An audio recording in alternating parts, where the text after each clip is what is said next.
નમસ્કાર. આત્મજ્ઞાનના જિજ્ઞાસુ સર્વ ભાઈ બહેનોનું આ જીવન મુક્તિ ચેનલ ઉપર સ્વાગત છે. ભગવાને 7મા અધ્યાયના 19મા શ્લોકમાં વાસુદેવ સર્વમિતિ કહ્યું.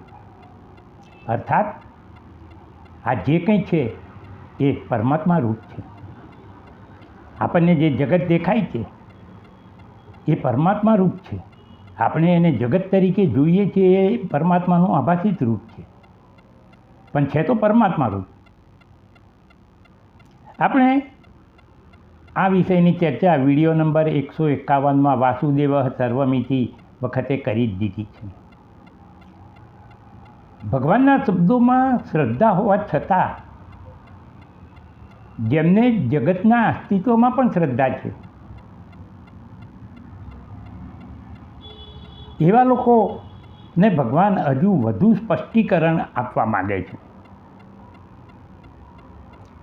ભગવાન 9મા અધ્યાયના 4થા અને 5મા શ્લોકમાં બે વિરોધાભાસી લાગતા સિમિંગ કોન્ટ્રાડિક્ટરી સ્ટેટમેન્ટ કરે છે. બંને શ્લોકોનો સાર આપણે જો એકસાથે સમજીએ તો જ એ આપણી બુદ્ધિમાં ઉતરે. આ બંને શ્લોકો ઉપનિષદોમાં ઉપદેશ કરાયેલા અદ્વૈત દર્શન કરાવે છે. ઉપનિષદ કહે છે કે અવિકારી અવિનાશી જ્ઞાન સ્વરૂપ ચૈતન્ય એ પરમાત્માનું સાચું સ્વરૂપ છે અને જ્યાં સુધી દેહાભિમાન રહે છે ત્યાં સુધી એ જગત રૂપે ભાસે છે. આપણે આ બંને કોન્ટ્રાડિક્ટરી લાગતા જે સ્ટેટમેન્ટ છે એને સમજતા પહેલાં એક સિદ્ધાંત સમજી લઈએ. સિદ્ધાંત એ છે કે ઉત્પત્તિ નાશવાન વિકારી અને વિનાશી કાર્યનું સ્વતંત્ર કે વાસ્તવિક અસ્તિત્વ હોતું નથી.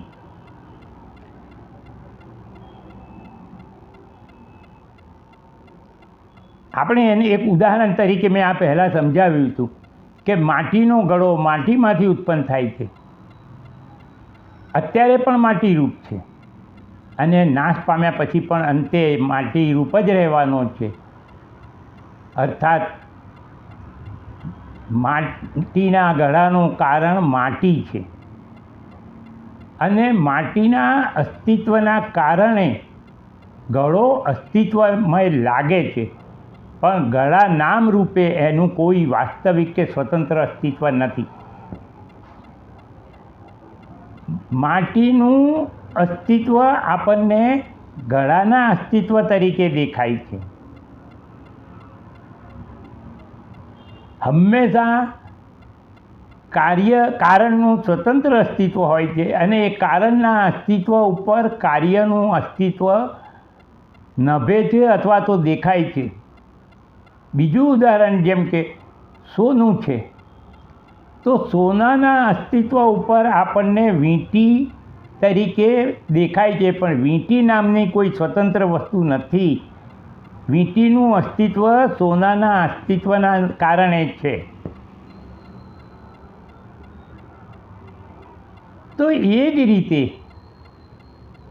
જગતમાં જે કંઈ છે, સૃષ્ટિમાં આકાશ સહિત સૂર્ય ચંદ્ર તારાઓ સહિત જે કંઈ છે, આ દેહો સહિત બધું વિકારી વિનાશી ઉત્પત્તિશીલ નાશવાન છે. એટલે એમનું કોઈ વાસ્તવિક અસ્તિત્વ નથી. એક બધા કાર્યરૂપ છે. હવે એ કાર્યરૂપ છે તો એનું કોઈ તો કારણ હોવું જ જોઈએ, અને એ કારણ કેવું હોવું જોઈએ? અવિનાશી અવિકારી હોવું જોઈએ. કારણ કે ભગવાને બીજા અધ્યાયના 16મા શ્લોકમાં કહ્યું છે કે અસ્તિત્વનો કદી અભાવ નથી.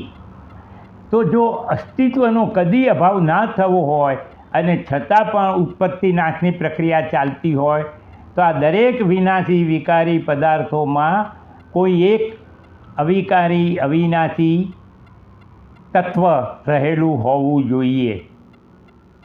અને ઉપનિષદો એ અવિકારી અવિનાશી જ્ઞાન સ્વરૂપ ચૈતન્ય તત્વને પરમાત્મા રૂપ કહે છે. ટૂંકમાં પરમાત્માને જો આપણે કારણ સમજીએ તો જગત કાર્ય છે. આ પરમાત્મા જગત આખું આ પરમાત્માના રૂપ ઉપર આભાસિત થતું રૂપ છે.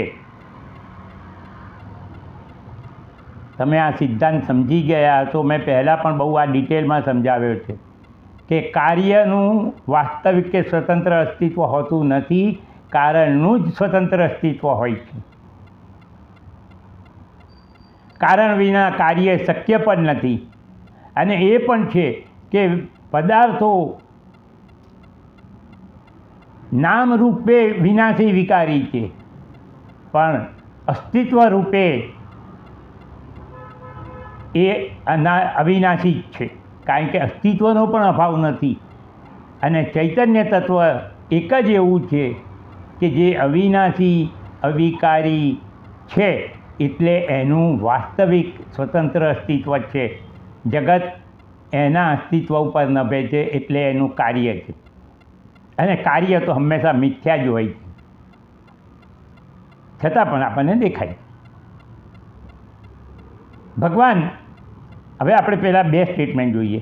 ભગવાન બે કોન્ટ્રાડિક્ટરી સ્ટેટમેન્ટ કરેલી. 4થા અધ્યાયમાં અને 5મા અધ્યાયમાં ભગવાન બે સ્ટેટમેન્ટ કરે છે. હું બંને સ્ટેટમેન્ટ કહું છું.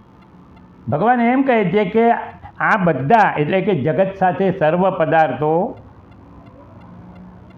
હું છું, અને એ બધા પદાર્થો મારામાં છે. જડ ચેતન સર્વ પદાર્થો. અને પછી ભગવાન ઉમેરે છે પાછું કે હું એ બધામાં નથી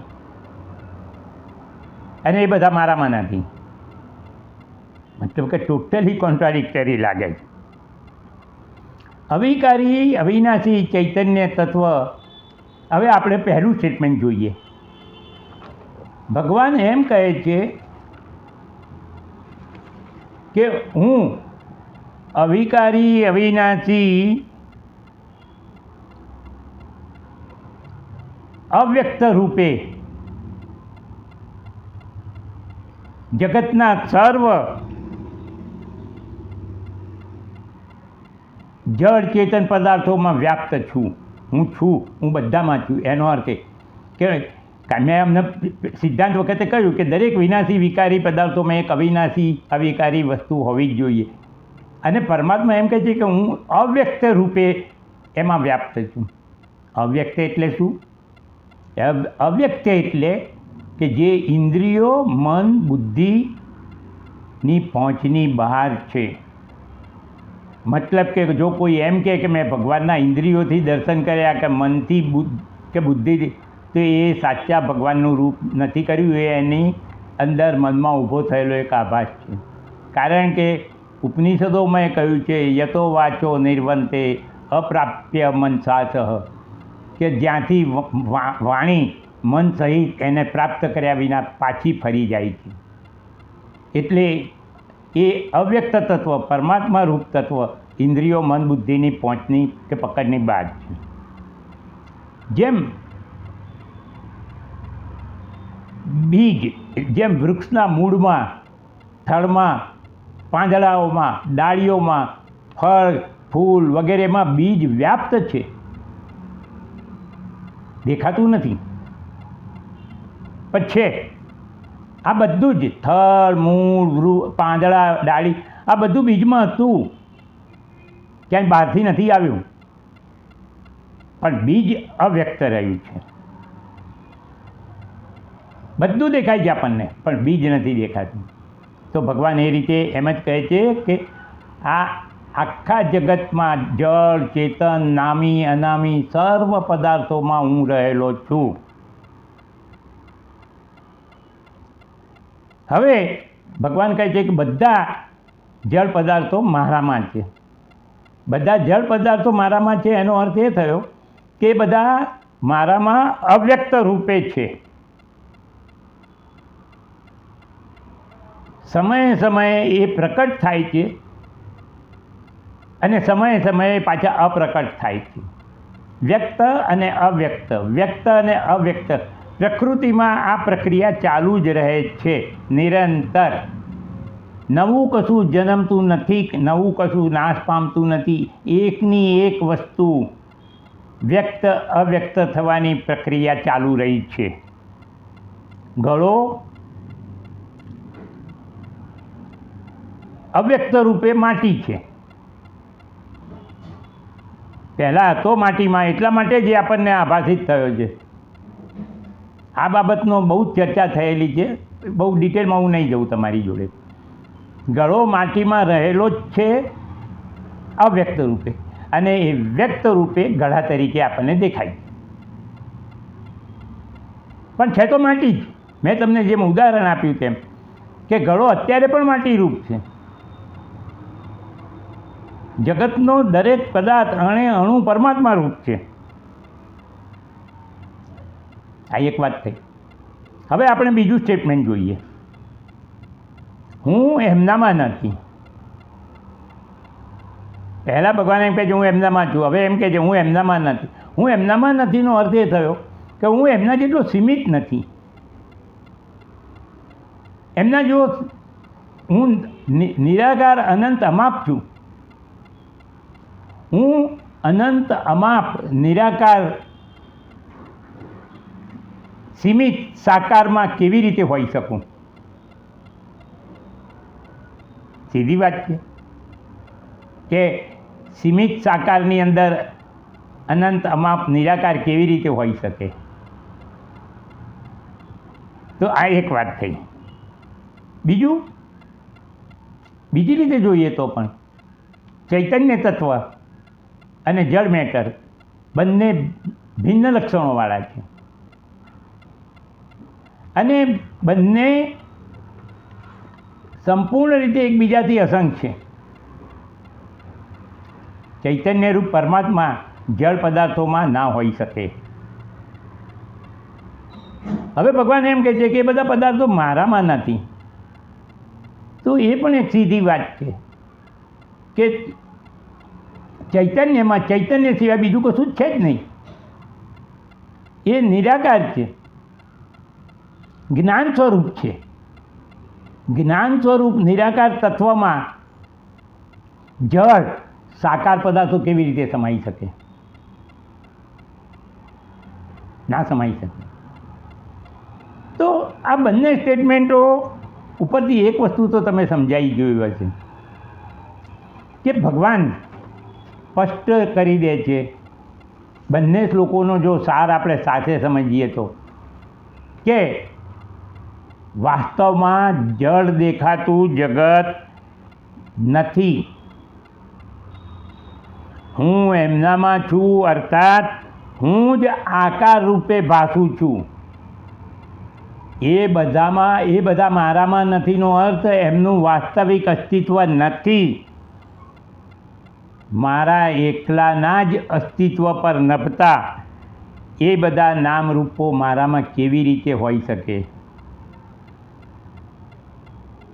મતલબ ભગવાન અંતે તો ટૂંકમાં એક જ કહેવામાં આવે છે, કહે છે કે આ જે જળ જગત તમને દેખાય છે, જેની અંદર તમે વ્યવહાર કરો છો, જેના કારણે તમે દુઃખ, ચિંતા, ભય, ટેન્શનમાં રહો છો, એ જગત છે જ નહીં. મજાની વાત હવે જોઈએ કે ચોથા શ્લોકમાં ભગવાન જગત મારામાં છે એમ કહીને જગતનું અસ્તિત્વ સ્વીકારે છે. પાંચમા શ્લોકમાં ભગવાન એમ કહે છે કે એ બધા મારામાં નથી એમ કહીને જગતનું અસ્તિત્વ નકારી કાઢે છે. આમ કહીને ભગવાન એમ જ કહેવા માગે છે કે જગતનું વાસ્તવિક અસ્તિત્વ નથી. આપણે જગતનું વાસ્તવિક અસ્તિત્વ માનીએ છીએ પણ છે નહીં. આ બે શ્લોકોનો આખો સાર બૃહદરણ્યક ઉપનિષદમાંથી લેવામાં આવ્યો છે. બધા ઉપનિષદો, ખાસ કરીને બૃહદરણ્યકમાં જગતની રચના, ક્રિએશન થિયરી બતાવી છે. જે લોકો દેહાભિમાની છે એ લોકોને સમજાવવા માટે ઉપનિષદોમાં જગતની રચનાની થિયરી, ક્રિએશન થિયરી બતાવી છે.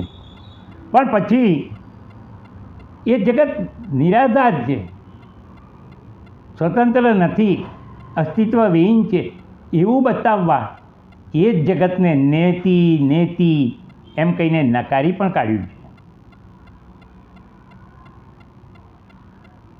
મારા ભાઈઓ બહેનો, તમને સમજવામાં ઘણી તકલીફ પડશે. ભગવાને ભગવદ્ ગીતામાં સ્વતંત્ર કશું જ નથી કહ્યું. જે ઉપનિષદોમાં કહ્યું છે એનો જ સાર કહ્યો છે. અને જો તમે ઉપનિષદો સહિત ભગવદ્ ગીતા સમજો તો જ તમે વાસ્તવિક સમજી શકશો અને તમને આત્મસાત થશે. આ જે હું અત્યારે બોલી ગયો છું તમને, એ બધું તમને શબ્દોમાં બૌદ્ધિક રીતે તો સમજાઈ ગયું છે. હું પોતે પણ સમજું છું, પણ તમારી જેમ હું પણ શરૂઆતમાં આજથી 25-30 વર્ષ પહેલાં નહોતો સમજતો. જ્યારે મેં માંડુક્ય કારિકા વાંચી, કાર્ય કારણ ભાવ, કોઝ ઇફેક્ટ રિલેશનશિપ વિશે વાંચ્યું, બૃહદરણ્યકમાં નેતિ નેતિ વિશે વાંચ્યું, ત્યારે જ મને વાસ્તવમાં ભગવદ્ ગીતા સમજાઈ રહી છે. આપ સર્વ ભાઈ બહેનોને મારી વિનંતી છે કે જો આપ ઉપનિષદોના સાર સહિત ભગવદ્ ગીતા સમજવા માગતા હો તો આ ચેનલને સાંભળતા રહો અને આપના જેવા આધ્યાત્મ જ્ઞાનના જિજ્ઞાસુ ભાઈ બહેનોને પણ કહો. મેં ગયા વિડીયોમાં પણ કહ્યું હતું, અત્યારે પણ કહું છું કે ભગવદ્ ગીતા સંપૂર્ણપણે કહેવું એ મારું કમિટમેન્ટ છે. હું કરીશ પૂરું. ભલે પછી મને 10 કે 15 વ્યૂ મળે એની મને પરવા નથી ને મેં એ આશા પણ નથી રાખી, કારણ કે મમ માયા દુરત્યયા. જ્યાં સુધી માયાની પકડમાં છે ત્યાં સુધી આત્મજ્ઞાનની જિજ્ઞાસા જાગતી પણ નથી. પણ જો કદાચ મને શ્રોતાગણો મળશે, જિજ્ઞાસુ શ્રોતાગણો, આત્મજ્ઞાનની ઈચ્છાવાળા શ્રોતાગણો મળશે, સમજવાની કોશિશ કરશે, તો હું ઉપનિષદો પણ કહીશ. ભાઈઓ બહેનો, તમને હજી પણ ના સમજાય તો હું ડિસ્ક્રિપ્શન બોક્સમાં બધું લખીને આપું છું. તમે એ લખાણ 3-4 વાર વાંચો. ના સમજાય તો કોમેન્ટ બોક્સમાં મને પ્રશ્ન પૂછજો, પણ ચૂપ ના રહેતા, તમારી જિજ્ઞાસાને વાચા આપો. મને બહુ જ ગમશે કે કોઈ શ્રોતા મને પ્રશ્ન પૂછે અને હું એને ડિટેલમાં સમજાવું. તો ભગવાન હવે 6થા શ્લોકમાં એમનું 5મું લક્ષણ કહેવાના છે. અત્યારે આ 4 લક્ષણ થયા. એ 4 લક્ષણ વિશેની ચર્ચા અને 5મું અસંગત્વ લક્ષણ. અસંગત્વ લક્ષણ પણ ભગવાન એમ જ કહેવાના છે કે જગત નથી. તો એ વિશેની ચર્ચા હવે આપણે આના પછીના વિડીયોમાં કરીશું. ત્યાં સુધી નમસ્કાર.